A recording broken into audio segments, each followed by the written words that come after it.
guys, welcome to the Devlog for experimental build 18 of update 120 of hot dogs, horseshoes, and hand grenades. We're going to start off as always with a quick sound check. Make sure your speakers aren't up too high. Wonderful. So what have we got for you this week? Well, we have got the final changes to Lucky Looter as a take and hold character. We have I'm going to be showing off to you our H3VR Studio app for the first time, which is the app that you're going to use to make workshop content for H3.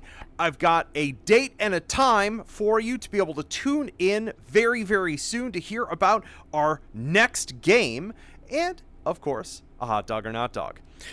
Let's go ahead and do our take and hold shenanigans first with a little more Lucky Looter. I would get the worst melee weapon. So the main thing that has changed for Lucky Looter relates to ammunition and relates to patrol frequency. I'm not going to go through an entire run for you today. I've done that for the past 2 weeks. I think you've probably seen enough Lucky Looter gameplay, but we're just going to jump ahead into a couple encounters so you can see what's different about loot dropping.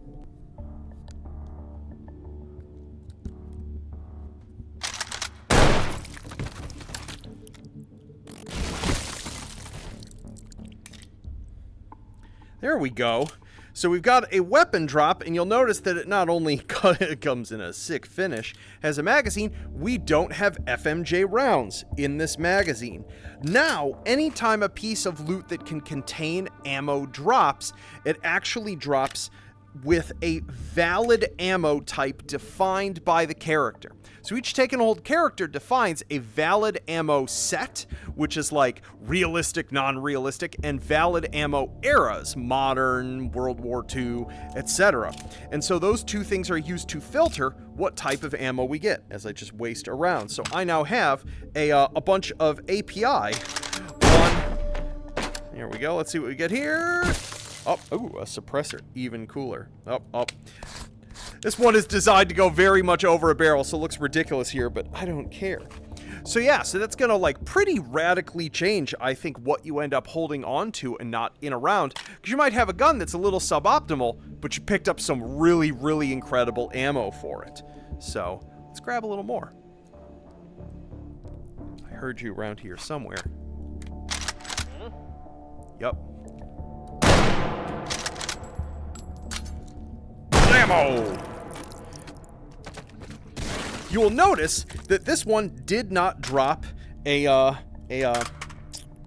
box. This is because of the fact that basically one of the problems that was happening late on in Lucky Looter is that there were so many patrols, and the patrols always dropped loot such that you basically never ran out of loot, and by the time you had actually picked everything up and opened all of the boxes, there were already more patrols assailing you, and it just ground the mode to a halt. Now, patrols have been reduced in incidents, I would say probably between like 15 and 20%, but the loot drop rate has been dropped significantly, especially for the crummier enemies.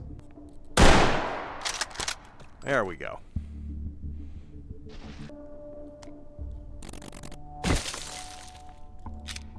Ooh, and we got tracers for this one. I don't know how much ammo we have in it.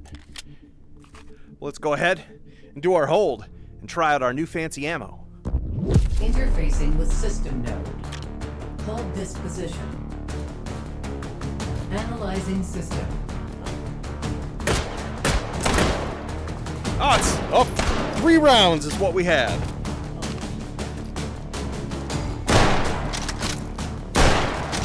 A plus, Anton.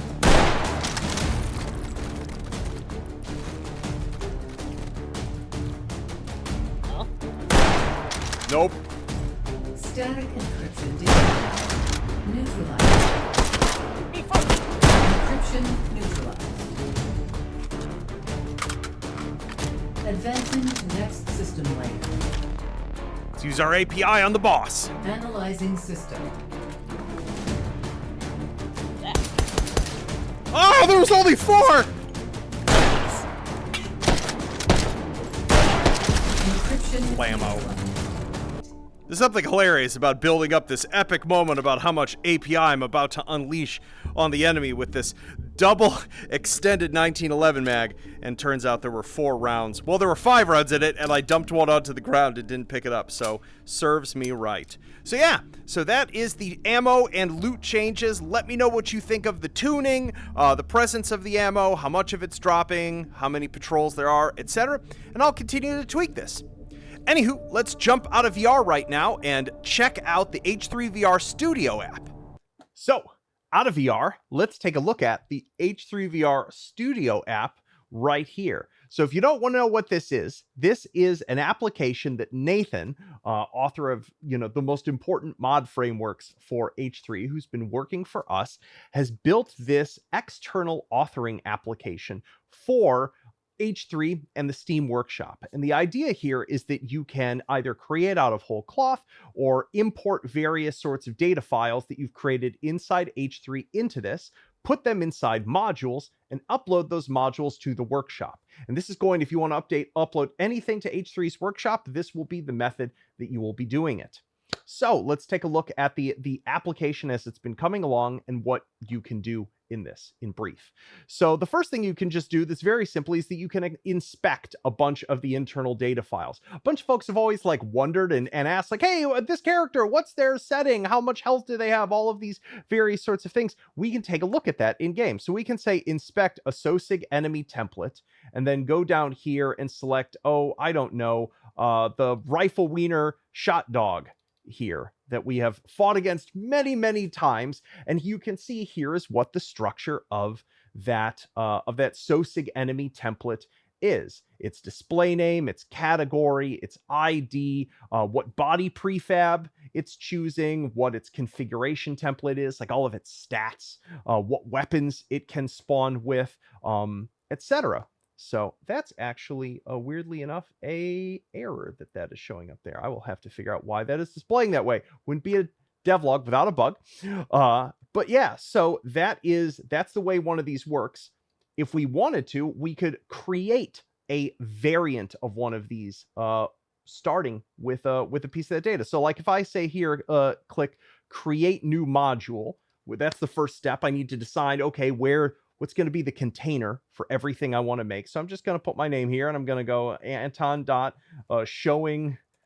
off studio, like so. It's going to add that over here. We can see we have loaded the games modules and I've got my here. Note how by doing that, there is now a folder inside this is in my games H3VR studio. So all the files are going to live in here. You'll see this update as we add things. And then I can do a bunch of things from this interface. I can, let me close all these windows. Beautiful. I can create a new asset. I can import something directly out of my game's vault. So let's say I wanted to create a workshop option that's just like Anton's gross guns. And it's just 20 of the grossest guns that I've ever configured in my vault. I could import those out of my vault in the game, put them in a module, write a fun description, take some cool pictures of them, and upload that into the workshop. And it would take, end to end, that'd probably take 15 minutes to do.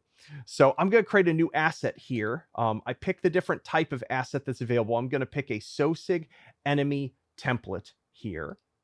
I'm going to, let's call this, alt shot dog, for example. And I could either click minimal, which is going to create a blank of that type, or I can pick from pre-existing asset and then click this drop down and then go shot dogs.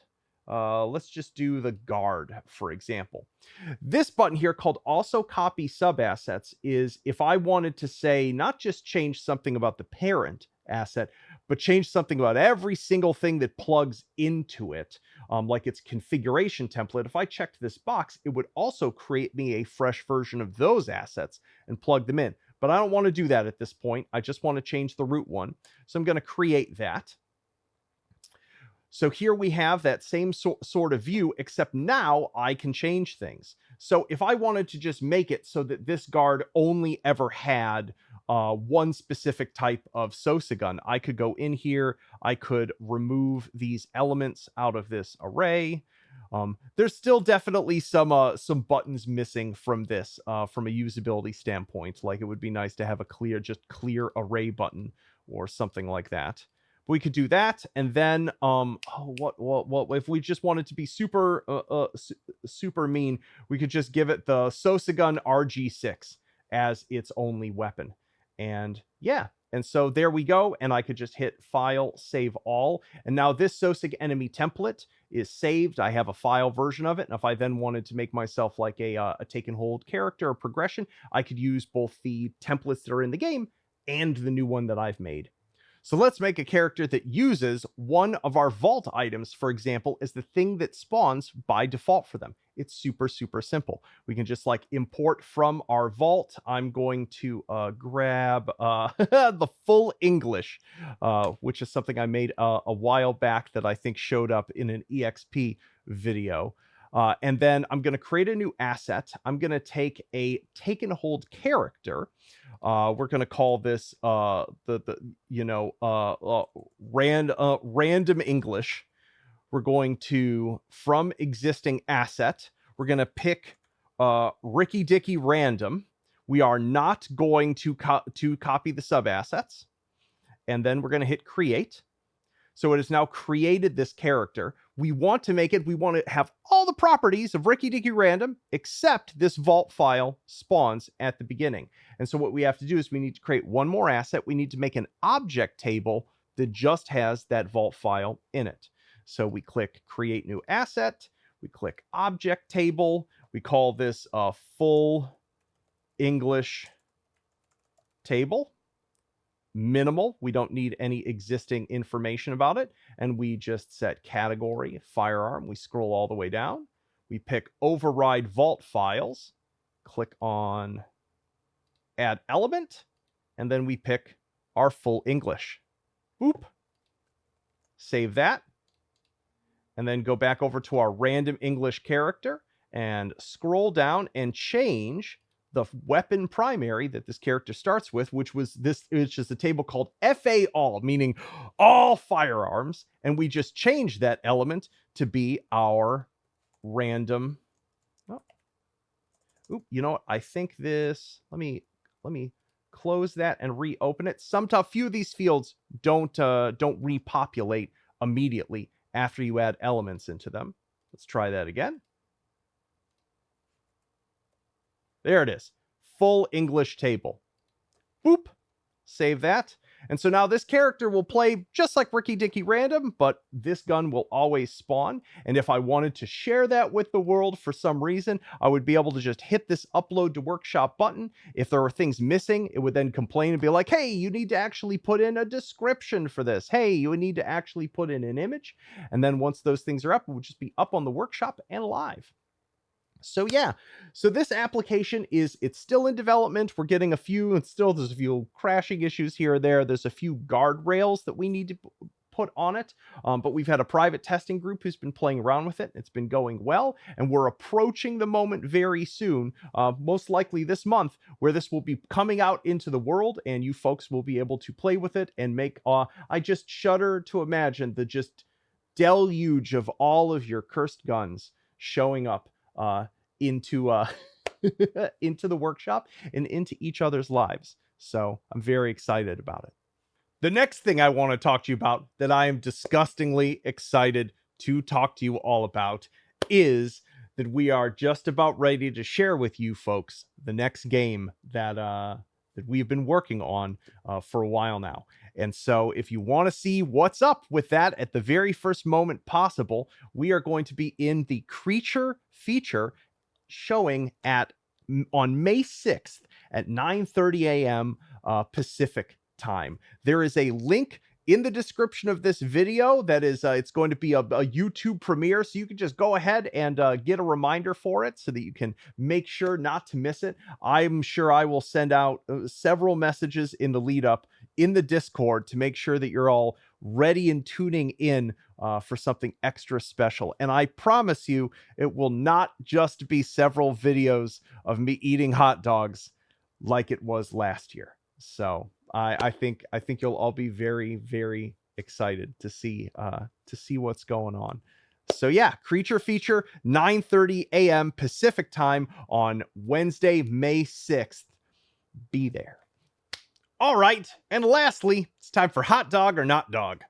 We've got a bit of a special one today in that anyone who's been following me online in other places knows that I have been on a diet, a fairly strict one, and it's been a bit of an personal experiment and journey. But as part of that, my meals have been very, very small, usually on the order of 150 to 200 calories. And so I was trying to think about like what was the most delicious and filling hot dog I could try to make for myself inside those constraints. Now, in the past, when I was actually doing this segment while on calorie restriction before, I tried some turkey dogs, and yeah, don't buy turkey dogs. They're awful. They just taste like a turkey slice, but very thick. And so not a fan. So this time I decided to do something a little bit different. I've instead done the protein style of hot dog where we have this in lettuce wraps, and it has just been blasted with a whole bunch more vegetables. So I've got sliced cherry tomatoes, onions, slices of pickle. We've got ketchup and mustard on it, as well as a condiment I make for myself where I take fat-free yogurt and a whole bunch of microplaned garlic, a little bit of lemon juice, a little bit of dill. It's a fantastic substitute for mayonnaise in most of the contexts you use mayo. And so that's what we're going to do. Hot dog or not dog, Anton's healthy diet food hot dog. I have no idea how this will go. I haven't actually tried to make one of these for myself yet. And I imagine it's about to be very crunchy. So here we go. Healthy hot dog ASMR.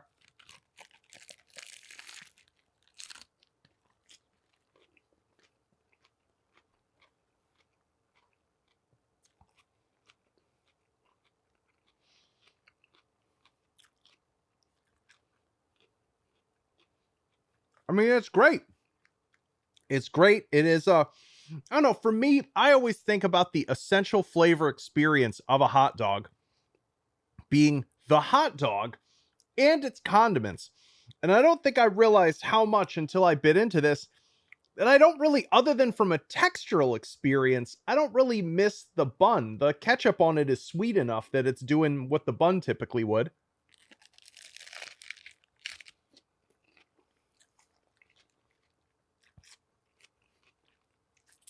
Yeah.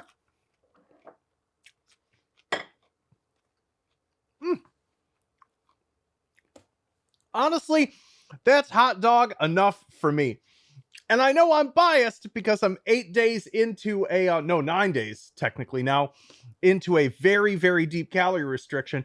And so for all I know, I could just be completely insane at this point. But that's delicious. That is definitely a hot dog. If you ever find yourself in a situation where you're having to eat super low carb, still, take a hot dog, give it the little crosshatch, throw it in an air fryer, put your favorite condiments on, and enjoy yourself a protein. If it works for a burger, it works for a hot dog. So, anywho, thanks for hanging out with me once again. Give the Lucky Looter character, now that it's updated, a shot. See if the new balance and the new presence of random ammunition is a value add for you. And make sure to tune in on Wednesday at 9:30 a.m. Pacific time for the Creature Features. Going to be a whole bunch of other cool game announcements there. I've gotten to sneak peek of a few of them, and they're very nice. But of course, we've got some very big news to share, and I'm looking forward to having you all see it. So, hope you have a wonderful weekend. Peace.